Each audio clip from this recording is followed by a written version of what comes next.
ברוכים הבאים לעוד פרק של הפודקאסט בדוק ומנוסה. אני גיל. אני מתן. והיום אנחנו נדבר על נושא מיוחד. מתן, תציג את זה.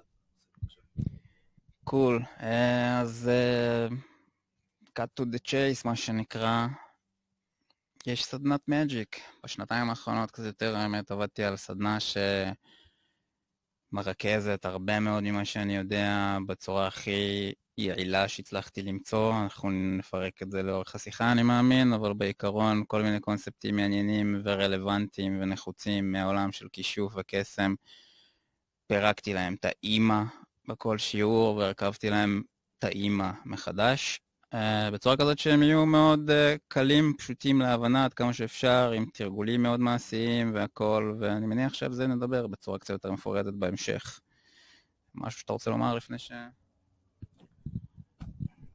כן, אז מה שנעשה, אנחנו קצת נדבר על הנושא הזה. מה יכול לצפות מי שמגיע לסדנה? מה בעצם בגדול הרעיון? מבחינתי, בגדול הרעיון זה כל מה שנמצא ביסודות של העניין. יש דיבורים על טכניקות ועל תיאוריות, אבל מבחינתי זה לא עיקר העניין. מבחינתי קסם זה סוג של מיינדסט, זה סוג של גישה, של פרספקטיבה. אני בזמן האחרון התחלתי לקרוא לזה סוג של אוריינות של מידע, אוריינות נואטית במילים קצת יותר מופלצות, אבל זה בעצם סט של כישורים מנטליים, תודעתיים, קוגניטיביים, איך שתרצה לקרוא לזה, שבאמצעותם אפשר להבין תרגולים ותורות רוחניות, וגם את החיים באופן כללי בצורה הרבה יותר מעמיקה, איך לגשת אליהם בצורה מעשית, מה לעשות, ממש ברמת אני אגיד לך מה שבעיקר עורר אצלי את התחושה של צורך לעשות את זה, לסדר את הידע בצורה כזאת, זה העובדה שאני רואה כל כך הרבה אנשים שהם מאוד עבודים בנושאים האלה, וכל הזמן שואלים שאלות שמבחינתי כאילו אני מתקשה בכלל לגשת אליהם, בגלל שהם נובעים ממיינדסט כל כך שונה. אני אתן לך דוגמה למשל, מדברים הרבה על זה בקיוס מג'יק, שאמונה זה כלי, שאנחנו עובדים עם אמונות בצורה של כלי עבודה, כל כך הרבה מקרים שבהם אני מדבר על הנושא הזה, שואלים אותי שאלות בסגנון של האם אתה באמת מאמין בזה, במה אתה מאמין, וזה שאלות שמנקודת מבט שלי אין להם את המשמעות שיש לאנשים ששואלים אותם. ודברים כאלה חשוב לי מאוד להעביר, כי נראה לי שזה מאוד נחוץ בשביל לפתח את הנושא הזה בצורה שנוכל לדבר עליו ולהתעסק בו בצורה יותר אינטליגנטית. ולהסדיר, יש גם המון בלגן במינוח, אתה יודע, בן אדם מדבר על זה ומתכוון לזה, בן אדם מדבר על רוח, על אסטרל, על אתר, מתכוון לדבר כזה, אחר מתכוון לאחר, מדברים על שני דברים שונים עם אותם מונחים, או על אותו דבר במונחים שונים, ויש קצרים בתקשורת, והיה חשוב לי גם ליצור איזושהי הסדרה, גם ברמה המונחית, ברמה המושגית של העניינים האלה. אז בעיקרון זה העניין. מעבר לכל הפרקטיקות, הטכניקות, התיאוריות, המודלים, זה תפיסה שמעניין אותי להנחיל לאנשים, כדי שלהם בעצמם יהיה יותר קל לגשת לזה מנקודה יותר מודעת, בינם לבין עצמם אפילו. טוב, עכשיו אני יכול להגיד, מכיוון שאני ראיתי את התוכנית, וראיתי חלק מהשיעורים, יש בזה הרבה פרקטיקה, נכון? זאת אומרת, אני חושב כבר מההתחלה בעצם. כן. אז בוא תגיד קצת, תן אולי איזה כמה דוגמאות קטנות, שאנשים יבינו מה הקטע יותר, נגיד, שעושים.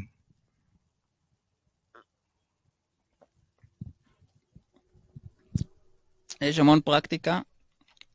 כל שיעור מקבלים איתו כמה תרגולים, חלקם גם כאלה שמתוכננים ללכת לאורך כל הזמן ולא חד פעמים או איזה פעם בשבוע. בעיקרון השתדלתי שהפרקטיקות יהיו משהו יותר כלליות, כדי שאנשים יוכלו להתאים את זה למה שבא להם, מה שנראה להם, אבל ברמה הכי ראשונית, בשני שיעורים הראשונים לצורך העניין, הדגש מבחינתי ברמה התרגולית, ברמה הפרקטית זה לבוא לעניינים של לייצב את המיינד, לייצב את התודעה, וללמוד איך לעבוד איתה, לפתח פוקוס, לפתח את היכולת להתרכז בדברים לאורך זמן, מדיטציות, למשל אחד התרגולים הראשונים זה מדיטציה פשוטה של כמה דקות כל יום, אני לא הולך להכביד על אנשים יותר מדי, אבל לבהות בנר ופשוט להשתיק את המחשבות במשך כמה דקות, ואחרי זה במשך עוד כמה דקות לדמיין את זה.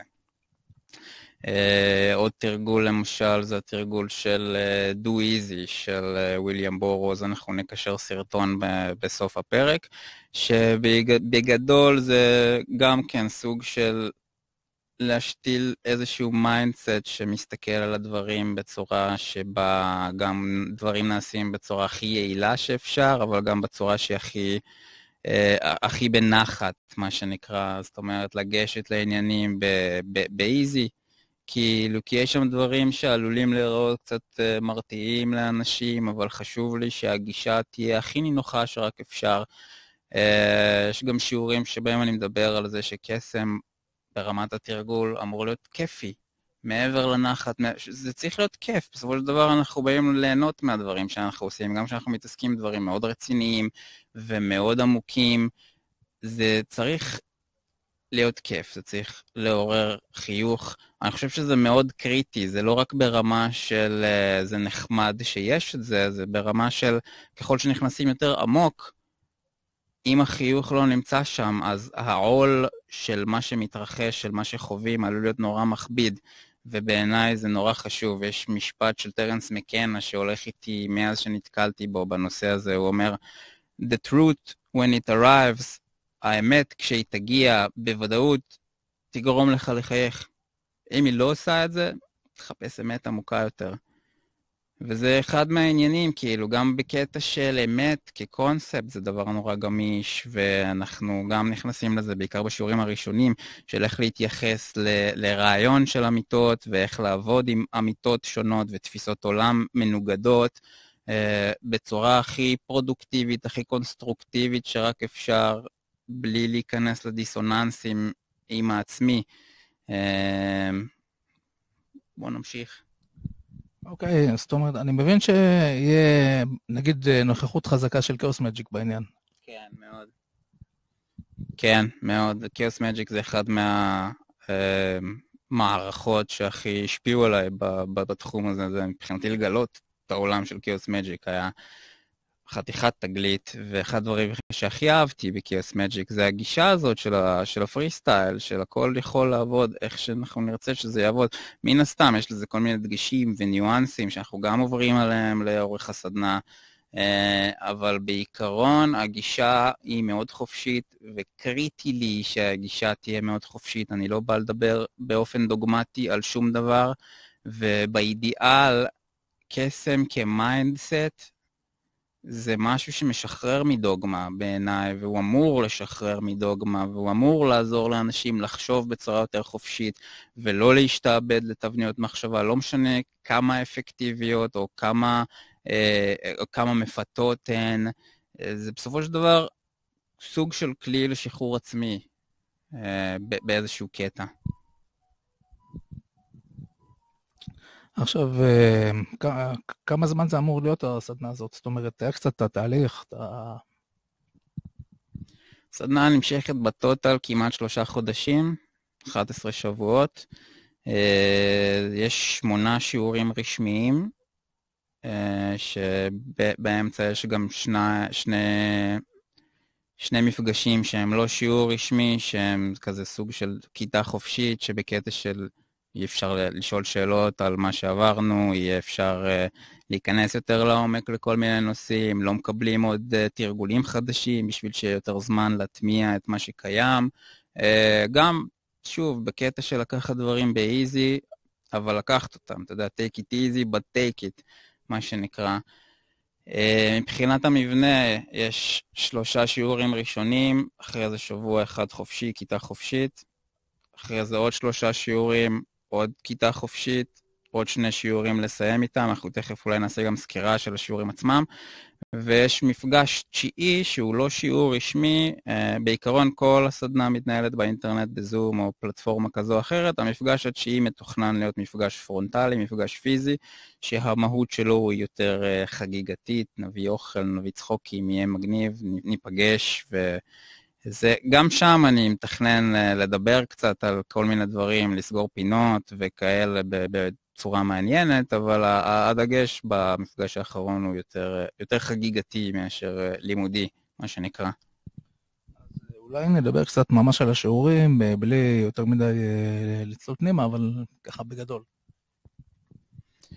השיעור הראשון מתמקד ברעיון שהמציאות שאנחנו תופסים ברגיל היא לא כל מה שקיים, והיא לא המציאות האובייקטיבית, וחלק מהדברים שמכווננים את איך שאנחנו תופסים את המציאות, כמו מערכות אמונה, ואיך עובדים איתם. מבחינה מעשית, הוא מתעסק בעיקר בעיצוב של התודעה, בעיקר תרגולים מדיטטיביים, תרגולים של פוקוס. לי מאוד היה חשוב שאנשים יגיעו, לפני שנתחיל להתעסק עם דברים יותר מעניינים ויותר בומבסטיים, היה לי יותר חשוב שאנשים, דברים ישבו יציב. כן, האמת שזה קטע גדול, כי בוא נתחיל ונגיד משהו, בניגוד לפרקים קודמים שלנו, פה זה פחות, אני חושב, באמת אינטרודקשן למי שלא יודע מה זה כאוס מג'יק ודברים כאלה, יותר קצת אינדפט, נגיד, אני חושב על זה, למשל, על ליבר MMM של פיטר קאול, ווואלה, למי שלא מכיר, זה בהתחלה של ליבר נול, זה משהו מאוד דק כזה, זה 20 דפים גג של תרגולים של ריכוז ומדיטציה הכי בסיסיים בעולם, וזה מסוג הדברים שאנשים כאילו, או שזה שובר אותם, או שהם אף פעם לא מגיעים לזה. כאילו, הכנסות שנים, כאילו, דברים בלי... עכשיו, המשימות שם, כאילו... זה דברים שלא למות, זה 3-4 דברים מאוד בסיסיים שחוזרים על עצמם, אבל איכשהו כאילו זה מסוג הדברים שאנשים כאילו יודעים שקיים ולא מתקרבים אליו, שזה כאילו חבל, כי יש איזה היגיון גם שזה בהתחלה פה וגם בהתחלה שם, כי נותן הבדל כאילו מהותי.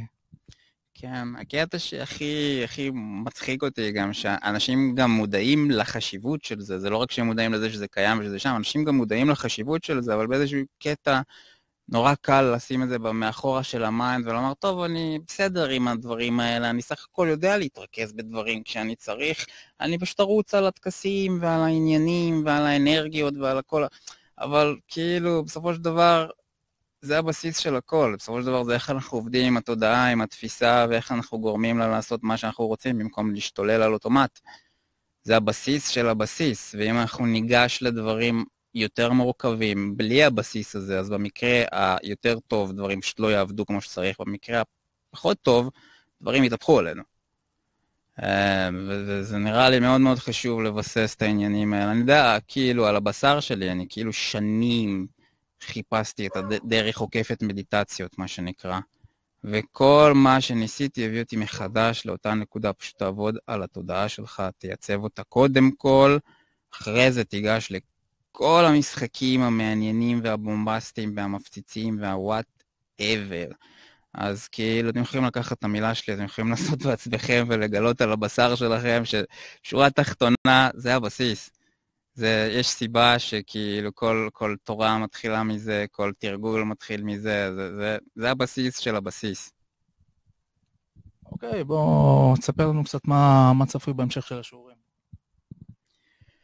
טוב, שיעור שני ממשיך את הקו של שהמציאות שאנחנו תופסים היא לא המציאות האובייקטיבית, מדבר על מציאויות בין סובייקטיביות, מה שנקרא, ועל זה שמה שאנחנו תופסים זה התפיסה של המציאות ולא המציאות עצמה, מה שנקרא המפה היא לא השטח, המודל הוא לא המציאות עצמה.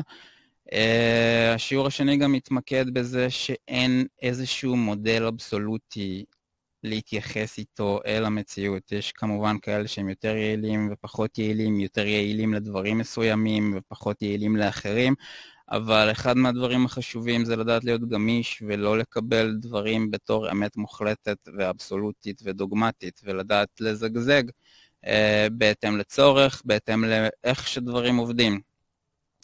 בשיעור הזה אני גם מציג את הרעיון שאיך שאני רואה את זה, כל תורה רוחנית, מיסטית, מגית, שהיא יכולה ליפול על הספקטרום שבין שני מודלי על, מטה-מודלים, שאליהם אני נכנס בשיעור הזה ובשיעור שאחריו.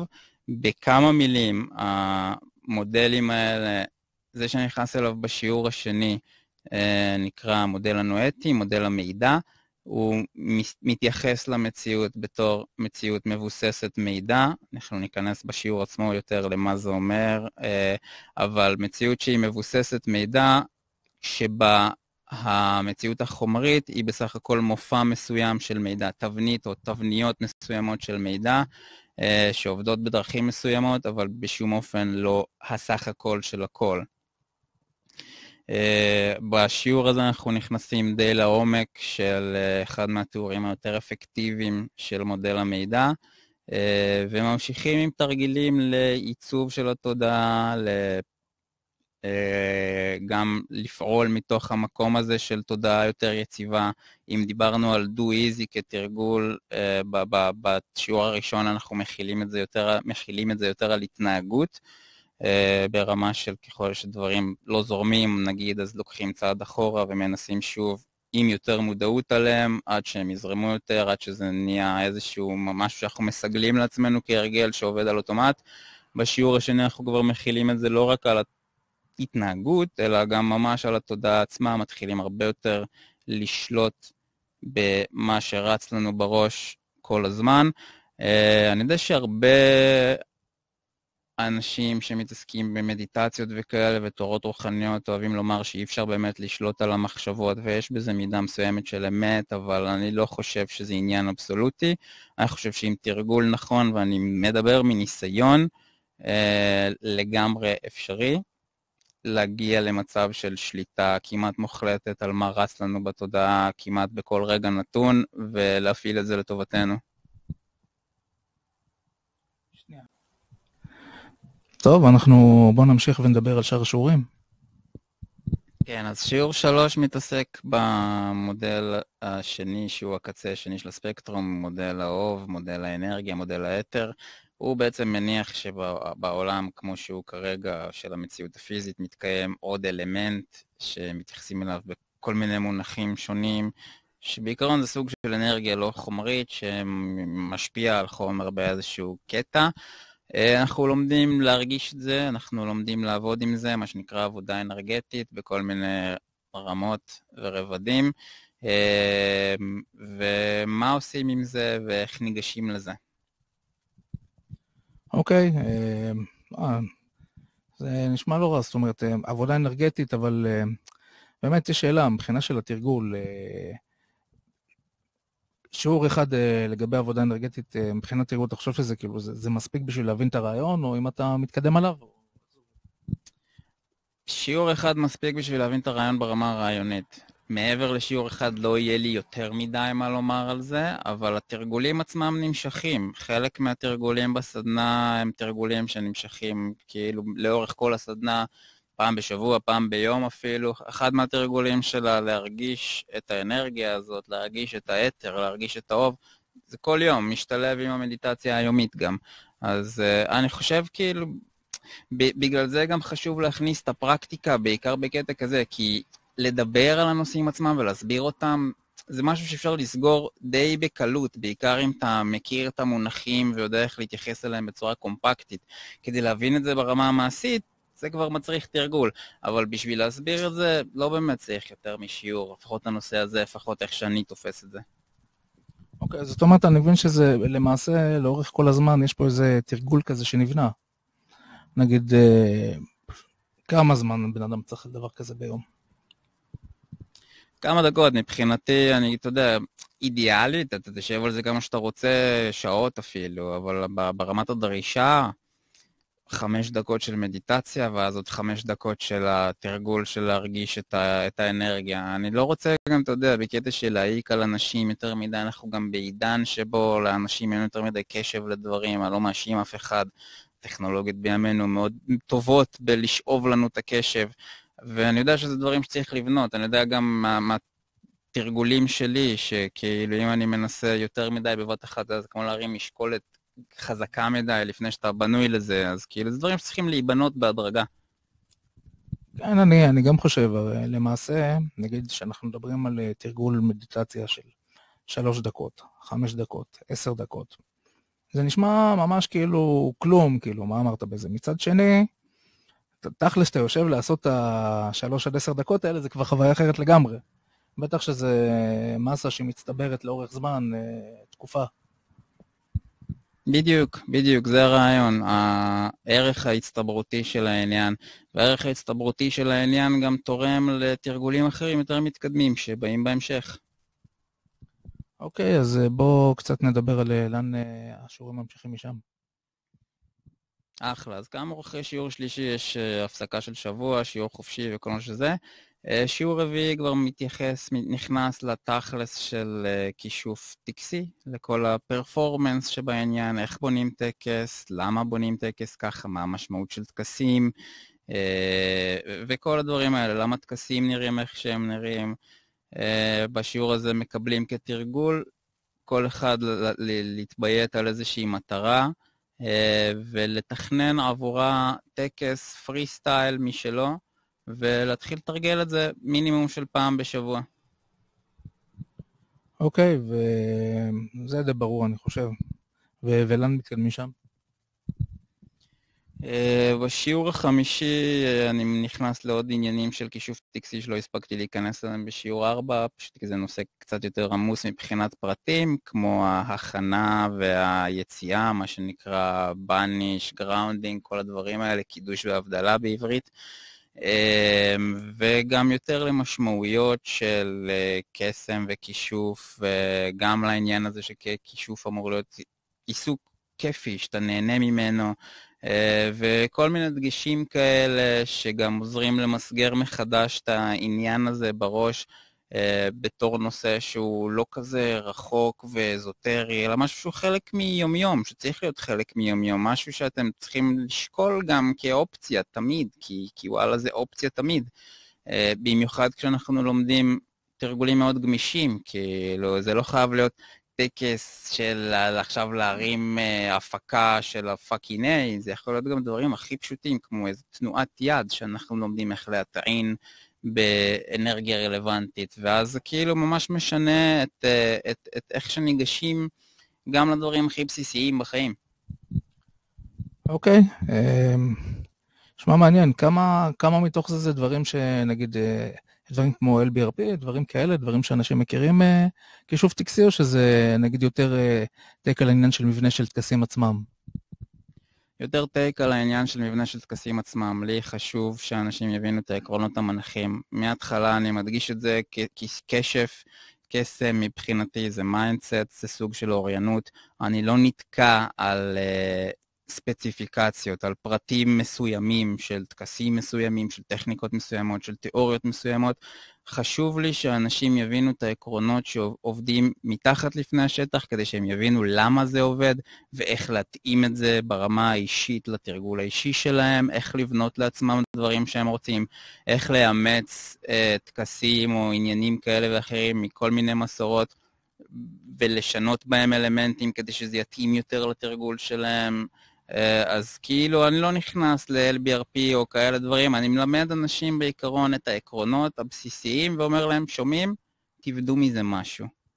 תתייעצו עם חברים שלכם, תתייעצו איתי, הכל בסדר, אבל תבנו מזה משהו בעצמכם. או שתאמצו משהו, אבל תתנו על זה את הטייק שלכם. כי מעבר לזה שאנשים ישננו כמו תוכי, טכניקות ותיאוריות, חשוב לי שהם יבינו למה הטכניקות והתיאוריות האלה עובדות כמו שהן עובדות, מוצגות כמו שהן מוצגות, כדי שהם יוכלו גם לשנות את זה בהתאם, כי בסופו של דבר, קסם הוא תפיסת עולם של עולם גמיש, חי, שמתפתח. הדברים מתפתחים וגם התרגול מתפתח וגם המודלים מתפתחים, אז אנשים צריכים לדעת להתפתח ביחד איתם ולפתח אותם. אוקיי, ויש לי שאלה, נגיד מבחינת הגישות, אם כבר מדברים על זה, מבחינת הגישות שמוכרות, נגיד, אין הרבה כתיבה בעברית, בעיקר אולי קצת בלוגים, קצת פה, קצת שם גם. אבל נגיד מבחינת מקורות עיקריים, דברים שאתה חושב שהשפיעו איכשהו על הקורס, בשביל שאנשים גם יקבלו איזשהו כיוון. ההשפעות העיקריות שלי היו קודם כל Chaos Magic, נגואליזם טולטקי של קסטנדה, זה בעיקר דיסקורדיאניזם, בעיקר מבחינת הגישה, ותכלס גם כל מיני דברים שהם לא מג'יק פר אקסלנס, כמו תיאוריות של מידע וכאלה דברים. אני מתייחס גם לדברים במונחים שהם, בהרבה מקרים במונחים שהם הרבה יותר מודרניים, טכנולוגיים לפעמים אפילו, משתמש גם באנלוגיות מעולם הטכנולוגיה, גם כדי שאנשים יוכלו להבין יותר כזה דברים שמתעסקים איתם ביום יום, וגם כי אלה פשוט מטאפורות מאוד מאוד טובות. אז מהנקודה הזאת זה כאילו שואב מכל מיני מקורות. המקורות העיקריים זה טולטק, Chaos Magic ודיסקורדיאניזם, וטכנולוגיה עכשווית ואיך שמדברים עליה, אבל עם הטייק שלי על כל מיני דברים. אוקיי, בוא נתקדם קצת לשיעורים אחרים.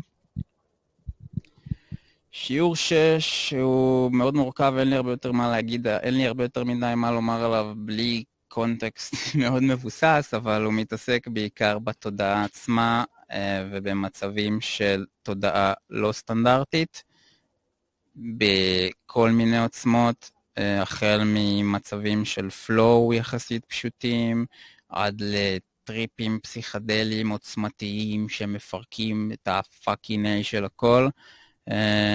ברמה המעשית הוא עובד על לתרגל קשב, יש כמה סוגים של קשב, זה משהו שאנחנו עוברים עליו בשיעור, איך להשאיר את הקשב יציב גם במצבים מאוד מאוד קיצוניים, ואיך להגיע למצבים האלה בקטע שאפשר גם להכיל אותם, להתמודד איתם, וגם ליזום אותם, אפילו גם בלי צורך בכל מיני עזרים חיצוניים למיניהם, כמובן תלוי תרגול.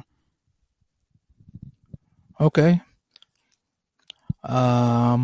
בואו נדבר על המשך של השיעורים. שיעור 7 מתעסק בקונספט של divination, אני מתרגם את זה בעברית למונח התנ"כי ניחוש. בעצם כל התחום הזה של קריאה בקלפים, קפה, ראיית הילות, דאוזינג, אתה יודע, שעושים עם המקל, כמו בסרטים, למצוא כל מיני דברים. נייס. וזה גם שוב מפרק את זה לעקרונות בסיסיים, למה זה עובד, איך זה עובד, איך לגשת לתרגולים קיימים בצורה שהיא מותאמת אישית, איך ליזום וליצור תרגולים משלכם, וממש שוב ברמה של מיינדסט, איך לגשת לזה ברמה של מיינדסט שתמוהה לכם, שטבועה לכם בתודעה, בקטע שאתם לא צריכים כלים אפילו, אם אתם נתקעים במצב בלי כלים, ולא צריכים שאף אחד יסביר לכם אחרי שכבר תרגלתם, ואתם יודעים מה העקרונות של זה, ולמה זה עובד, וכל זה. זה הפוקוס של הזה.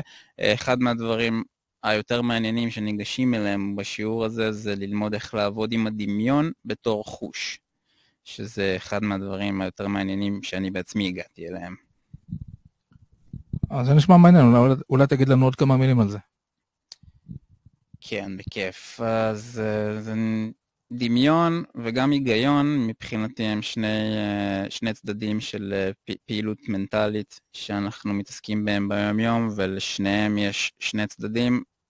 את הצד האחד אנחנו מכירים מאוד טוב, הצד הקונסטרוקטיבי, הצד שבונה דברים, בעיקר בדמיון אנחנו מכירים את זה בצורה מדהימה, אנחנו כל הזמן עסוקים בלפנטז דברים וליצור דברים בדמיון, אבל אפשר להשתמש בדמיון וגם בהיגיון, אנחנו נכנסים לזה גם בשיעור, אפשר להשתמש בהם בתור ממש עברי חישה, ולחוש איתם, לתפוס איתם דברים ברמות שונות של ניואנס.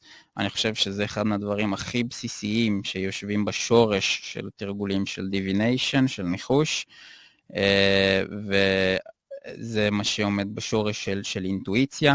בסופו של דבר הדמיון, מבחינתי, איך שאני רואה אותו, הוא הנקודה שבה התפיסה שלנו מתממשקת עם מציאויות מעבר למציאות הפיזית. אז ללמוד לעבוד עם זה, זה לא רק ליצור דברים בדמיון בקטע של לספר סיפורים או לאכול סרטים או פנטזיות, זה ממש להשתמש בדמיון כדי להרגיש דברים. אוקיי, ולאיפה השיעורים הולכים משם? שיעור אחרון, שיעור שמיני, מתעסק בקונספט של ישויות. בעיקר ישויות מטאפיזיות, אבל גם בקונספט של ישויות בכללי, מה זה ישות, מה זה יצור חי, מה מגדיר את הרעיון של יצור חי, בעיקר מנקודת מבט של מידע, ואיך ניגשים לעבודה עם ישויות, מה זה אומר בפועל, לאיזה השפעות אפשר לצפות, ואיך עושים את זה בצורה שהיא תהיה גם מאוד אפקטיבית וגם מאוד בריאה, מאוד לא תובענית, כי אתה יודע, אני מניח שאתה גם מכיר סיפורים על אנשים שעבדו עם כל מיני שדים וכאלה דברים, ואכלו אותה יותר ממה שהם היו אוכלים מאסיד מקולקל לצורך העניין. אז איך להימנע ממקרים כאלה, ממצבים כאלה? זה אחת הסיבות גם שזה השיעור האחרון, כי חשוב לבנות תודעה יציבה לפני שניגשים לדברים האלה. כי אחרת פשוט נשאבים כל כך בקלות לכל כך דברים, לכל כך הרבה דברים שהזרם שלהם הוא פשוט חזק וסוחף, וצריך לדעת איך להיות יציב, גם מול זרמים חזקים וסוחפים, ואיך לא רק להיות יציב מולם, אלא איך להשתמש בהם, כאילו התודעה שלך זה סירה, ואתה משתמש בזרמים האלה כדי להגיע, כדי לתת לסירה שלך פוש, להגיע איתם לאן שאתה רק רוצה. אוקיי, מדובר על עניין של ישויות ספציפיות או באופן כללי? כי ישויות, להרבה אנשים זה הגדרה מאוד רחבה של הרבה דברים. גם זה באופן כללי, אני כן נכנס לקטגוריזציות שונות של ישויות, כמו סרוויטורים, אגרגורים ודברים כאלה, חברים דמיוניים, חפצים שנותנים להם יחס אנימיסטי, כמו מכונית שלי שיש לה שם וכאלה דברים, ומשם ועד אפילו, אתה יודע, אלים גדולים, מיתולוגיות, רעיונות סופר אבסטרקטיים, כמו צדק ואהבה וכאלה דברים. שוב, לי חשוב להתמקד בעקרונות ברמה הכי כללית, אני כן נותן הרבה מאוד דוגמאות ספציפיות, רובן מהתרגול האישי שלי, מהחיים האישיים שלי, אני חושב שזה הרבה יותר אפקטיבי מכל דבר אחר, אבל הדגש שלי הוא שאנשים ידעו מה לעשות באופן כללי, לא מעניין אותי עם איזה ישות הם בחרו לעבוד, עם איזה ישות הם יבחרו לעבוד בעתיד, מעניין אותי שהם ידעו מה לעשות עם זה, איך לגשת לזה בצורה שהיא תהיה גם אפקטיבית וגם לא תהרוס אותם. אוקיי, זה סך הכל נשמע מאוד מקיף, וזה למשך כמה זמן? בטוטל כמעט 3 חודשים, 11 שבועות בסך הכל, 3 שיעורים, שיעור חופשי, עוד 3 שיעורים, עוד שיעור חופשי, 2 שיעורים אחרונים ומפגש אחד מסכם. בסך הכל 11 מפגשים. השתדלתי לעשות את זה מצד אחד הכי מתומצת שאני יכול, מצד שני הכי מקיף שאני רק יכול. יש הרבה מאוד דברים, אתה עזרת לי לפרק את זה מאוד, שלא נכנסו, שרציתי שיכנסו, אבל הם הרבה יותר מתאימים לדברים יותר מתקדמים. אפשר לומר גם כאן שאני עובד על סדנת מתקדמים, שמן הסתם אף אחד לא הולך לגשת אליה לפני שהוא עובר את הסדנה הזאת, מהסיבות שעברנו עליהם עד עכשיו, זה דברים שהם נבנים, תרגולים ותפיסות שנבנים אחד על השני, שלגשת לטופ בלי שהבסיס בנוי כמו שצריך, זה פשוט לא רעיון טוב. אוקיי, זה נשמע מעניין. עכשיו, בואו אולי נדבר קצת על הניסיון שלך בדברים כאלה בעבר.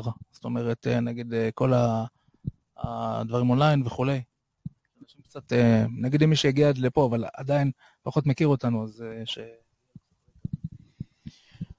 אחד מהדברים שביססתי עליהם את הסדנה הזאת, זה פרויקט שהרצתי בעבר עם עוד חבר'ה מהעולם האמת, שנקרא אוקטרין ארמדה, זה פרויקט שרץ במשך 3 סבבים סך הכל, שכל אחד מהם היה סופר מעניין.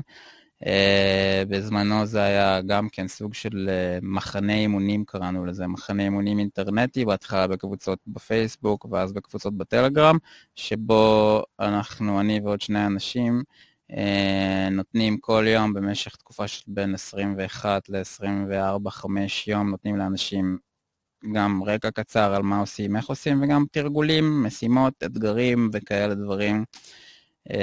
והיו שם דברים מאוד מאוד מעניינים, חוויות מאוד מאוד מעניינות, האמת.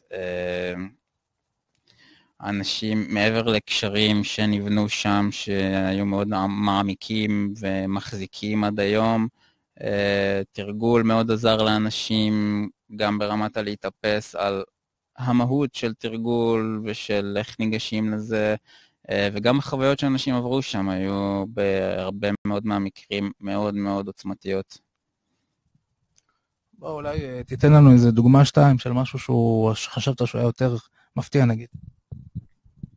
אחד מהדברים שהכי הפתיעו אותי שם, בסבבים של אוקטרין ארמדה התעסקנו בחלק מהמקרים בחלימה, זה נושא שאני לא כל כך נכנס אליו בסדנה הנוכחית, יותר לעניינים מתקדמים, אבל שם התעסקנו בחלימה, והיה לנו איזשהו טקס שהיינו צריכים לעשות כמעט כל לילה בחלק מהמקרים, בשביל להיכנס לאיזשהו מרחב חלימה משותף. ובאיזשהו שלב בנינו ממש מה שנקרא טברנה, איזשהו סוג של פאב אסטרלי משלנו במרחב החלימה, שבהדרגה יותר ויותר אנשים במסגרת של אוקטרין ארמדה הגיעו אליו בזמן חלימה, ודיווחו על חוויות מאוד דומות מבחינת המבנה עצמו אפילו, כאילו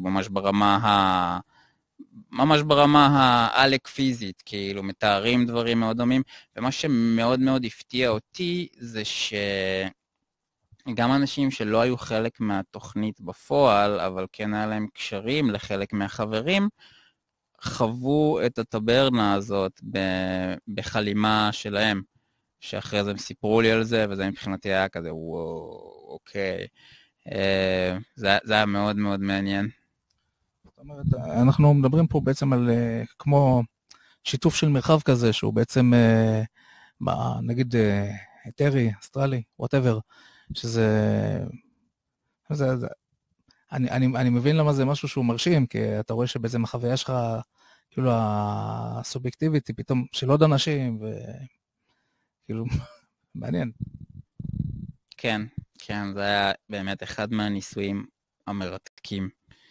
זה היה אחד מהניסויים המרתקים, ולראות את זה, אני אעיד על עצמי שאני בן אדם שברמה האישית די מתקשה עם הנושא הזה של חלימה, ועם כל זה יצא לי גם לבקר שם, וזה היו חוויות מאוד מאוד מאוד עוצמתיות, ואחרי זה עוד יותר גם לאמת את זה עם האנשים האחרים, במיוחד אלה שהם לא חלק מהתוכנית עצמה, היה לי וואו. כאילו, אתה יודע, אנחנו בסופו של דבר פועלים תחת ההנחה שהדברים האלה עובדים, אחרת לא היינו עושים אותם, אבל פתאום להתקל בזה ממש ברמה שכאילו אין יותר מדי איך לערער עליה, כן, אין איך ללכת ימין ושמאל, זה מה שזה, זה כאילו, אוקיי, וואו, נייס, זה עובד, אנחנו עשינו את זה בעצמנו, וזה וואו. ואני יכול לומר, אגב, שעד היום הטברנה הזאת קיימת ופעילה, ואנשים ניגשים אליה מדי פעם בחלימה. נשמע מגניב, ויכול להגיד שסוף סוף יש לנו גם משהו בעברית, גם בהמשך לבלוג של מתן ודברים כאלה, אז כנראה שהגיע הזמן. כן, לגמרי. ככה אני בכלל הגעתי לכתוב על הנושאים האלה מלכתחילה, עוד לפני שחשבתי בכלל על לעשות סדנה, כאילו אני אף פעם לא הייתי בן אדם של אתה יודע, שמחפש להוציא ידע החוצה, כאילו אני מחפש את הידע לעצמי ללמוד, כאילו זה מה שעניין אותי, ובעיקר כשהגעתי לעולם של Chaos Magic ראיתי שאין על זה תוכן בעברית בכלל, וזה היה נראה לי כמו משהו מאוד מאוד חשוב, שמאוד מאוד יכול להזניק את כל התחום של התעסקות רוחנית, התעסקות מגית, התעסקות whatever, קדימה, וזה פשוט משהו שלא היה נגיש לדוברי עברית, אז פשוט התחלתי לכתוב על זה, ופתחנו את הקבוצה בפייסבוק, פתחתי את העמוד של הקיוס רבי, והיה לי מאוד חשוב להנגיש, זה גם הסיבה שמאוד חשוב לי, עד כמה שאני מצליח, לעברת כל מיני מושגים ועניינים כאלה, כי בסופו של דבר אני חושב שזה ידע שצריך להיות נגיש לכולם, וספציפית לנו כאן, כאילו יש לנו הרבה מאוד מה לעשות איתו, יש לנו הרבה מאוד פוטנציאל, אני מאוד מאוד מאמין בנו כחברה, בנושאים האלה, בעיקר לאור ההיסטוריה שלנו בתחומים האלה. אז כן, זה מבחינתי העיקר, כאילו, אף פעם לא חיפשתי, אני עד היום מאוד מאוד גם נרתע וגם לא כל כך נהנה מכל המשחק הזה של רשתות חברתיות ולכתוב דברים ולפרסם דברים. זה כאילו נישה שנכנסתי אליה מתחושה של חוסר ברירה, כאילו, כי זה פשוט לא קיים, ואם אני לא הייתי עושה את זה, סביר להניח שאף אחד לא היה עושה את זה. וחייב לומר, אגב, שעד היום אני הרבה פעמים מוכר על זה סרטים לפה ולפה, כאילו, כי מצד אחד זה וואו, שאני כאילו כמעט לבד בידיים, חוצב נישה. מצד שני זה קשה, זה נורא נורא נורא קשה, כי זה דברים עד לפני שפתחתי את העמוד ואת הקבוצה בפייסבוק, זה דברים שלא היה לי לדבר איתם עליהם בעברית עם אף אחד. בהדרגה ככל שהתחלתי יותר להפיץ, אז הבנתי שגם לא רק אני מתעסק, וגם האנשים שנחשפו לזה דרכי, סוף סוף יש לי עם מי לדבר. וזה גם אחד מהדברים שחשובים לי בעניין של הסדנה, כאילו בגלל זה גם מבחינתי יותר בקטע של המיינדסט עצמו, כי חשוב לי שיהיה איזושהי רמה של אישור קו, כי אני רואה שהרבה אנשים ניגשים לנושאים האלה, ולא רוצה להישמע מתנשא, אבל כאילו להרבה אנשים פשוט אין פאקינג מושג מה הם עושים. והם עוקבים אחרי מתכונים של כל מיני גריפטרים באינטרנט, יעני, וחרא כזה, כי זה מה יש, ובא לי לשבור את זה, בא לי לנתץ את זה, בא לי שאנשים ידעו מה הם עושים בעצמם, כדי שאני עצמי אהיה בחברה שבה יהיה לי מי לעבוד על דברים באמת באמת מעניינים.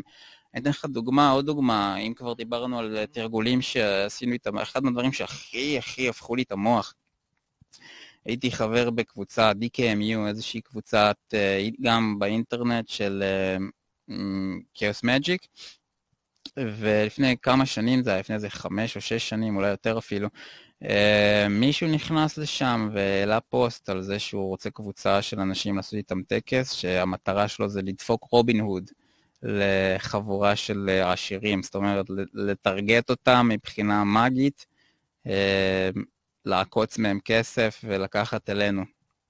זה היה מבצע מאוד מגניב, הוא יצא לפועל רק פעם אחת, אבל עשינו את זה תוך כמה רגעים, מאז שהוא פרסם את זה, היינו קבוצה של איזה 40 איש, תכננו ביחד סטים של טקסים שנמשכו שבוע אחרי שבוע,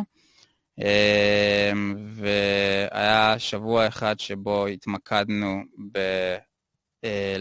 בבן אדם ספציפי, בוורן באפט, בקטע של להפשיט ממנו הרבה מאוד כסף, כמה שאנחנו רק יכולים, ושבוע אחרי זה להכווין את השפע הזה אלינו. והטקסים היו, גם עשינו אותם מסונכרנים פחות או יותר על השעון. זה היה אגב המבצע שבו קיבלתי את השם קיוס רבי, בגלל שהייתי הישראלי היחיד בקבוצה, אז המארגן של זה קרא לי קיוס רבי, ומאז אמרתי לעצמי, מאז אחלה שם, אני חייב לעשות עם זה משהו. זהו, אז קודם כל, מה שהכי הרשים אותי, זה היה השבוע הראשון שבו תרגטנו את וורן באפט. אני זוכר שעשינו את הטקסים, ואני יצאתי לעבודה, עשינו את הטקסים בשישי בערב, שבת לקחנו יום מנוחה, יצאתי לעבודה יום ראשון אחרי צהריים, כשאני בדרך לעבודה אני רואה את הקבוצת מסנג'ר של הקבוצה הזאת מתפוצצת בהודעות, והייתי באמצע משמרת יחסית עמוסה, אז לא היה לי פנאי לגשת לזה, אבל ברגע שהיה לי פנאי, פתאום אני קולט דיווחים על קריסה של הבורסה האמריקאית ברמה פסיכית, שהמפסיד העיקרי היה וורן באפט ברמה של כמה מיליארדים, וזה היה עבור כולנו רגע של וואו. ואז במשך שבוע גם תכננו איך להכווין את השפע הזה אלינו בטקס ממוקד שיקרה שבוע אחר כך, וגם עשינו כל מיני מיני טקסים בשביל כבר, אתה יודע, להתחיל להכווין את זה. וכבר לאורך השבוע כל מיני אנשים ראו כל מיני תוצאות מעניינות, הם מוציאים כסף ברצפה, או מישהו שפתאום נכנסה לו לחנות הזמנה מאוד ענקית. ואחרי הטקס השני, שנועד להכווין אלינו את השפע, אנשים התחילו לחוות דברים באמת משוגעים. אני ברמה האישית קיבלתי גם בונוס וגם העלה במשכורת שלא ביקשתי. ואנשים אחרים, הייתה שם חברה אומנית שמישהו החליט לקנות ממנה איזה ציור שלה במחיר סופר מופקע שהוא בעצמו הציע. היה אבא של אחד החברים בזה שהוא לא באמת השתתף, אבל כן קישרנו אותו אלינו אנרגטית, שבדיוק יומיים אחרי הטקס זכה בתביעה מול איזושהי חברת טק, אם אני לא טועה אפל, בכמה מיליונים, הוא ארגנטיני אני חושב, אז קצת פחות ממה שזה נשמע, אבל עדיין כמה מיליונים. אתה יודע, זה יכול להיות צ'יינג'. כן, תלוי באיזה שנה. בדיוק, אבל עדיין סכום מאוד נכבד, וכל מיני אנשים דיווחו על כל מיני מקרים כאלה שפתאום צינור השפע נפתח אליהם. זה היה וואו.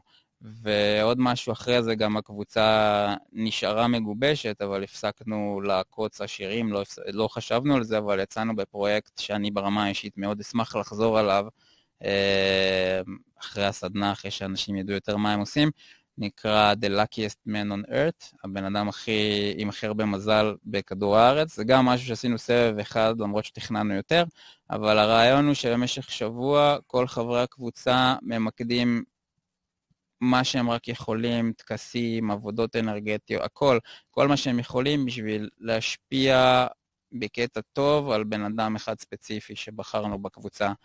והוא סיפר לנו שלאורך השבוע הזה היה לו קודם כל הרמות של מזל, אני מוצא דברים מסתדרים לו, הבוס מקדם אותו, כל מיני כאלה, והדבר שמבחינתו היה ההיילייט של השבוע, באמצע השבוע, הוא פגש במקרה איזה מישהי שהיה לו קראש עליה, שהכירה אותו אבל די לא ספרה אותו עד לאותו רגע, היא עצמה מספרת, יצא לי לדבר איתה גם, היא עצמה מספרת שבאותו יום שבו היא ראתה אותו, בתוך השבוע שבו הוא היה האיש עם הכי הרבה מזל, הוא פתאום העיר באיזשהו אור שהיא לא ראתה בו עד אז, והיא ניגשה אליו והתחילה לדבר, ועד היום הם ביחד, עברו מאז איזה 7 שנים, כאילו, עד היום הם ביחד, מערכת יחסים, האמת ממש ממש מקסימה.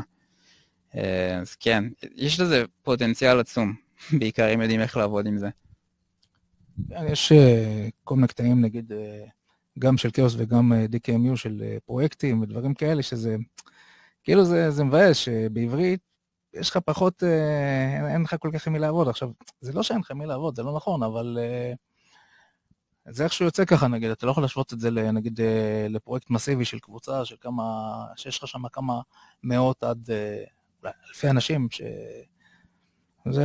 זה בהחלט משהו שיכול להיות מגניב, חד משמעית, כן, לגמרי. זה אחת המטרות העיקריות שלי, פשוט ליצור אוכלוסייה שיודעת להתעסק עם זה.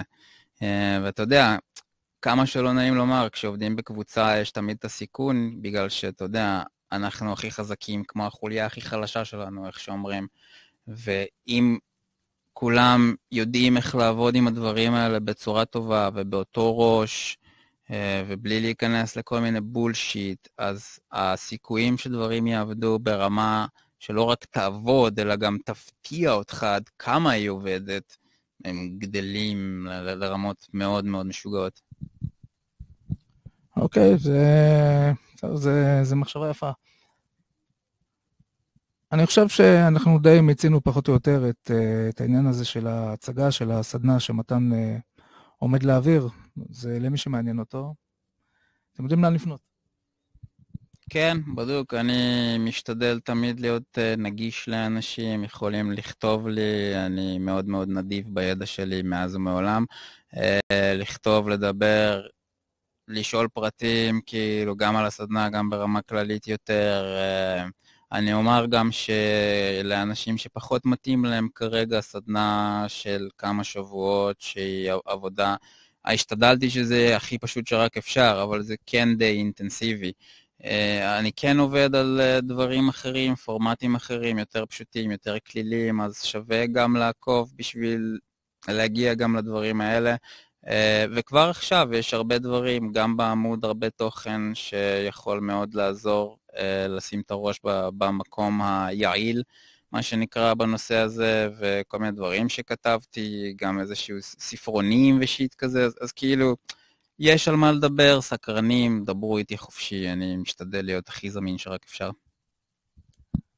טוב, אז אנחנו נגיד תודה ושלום, ונשתמע.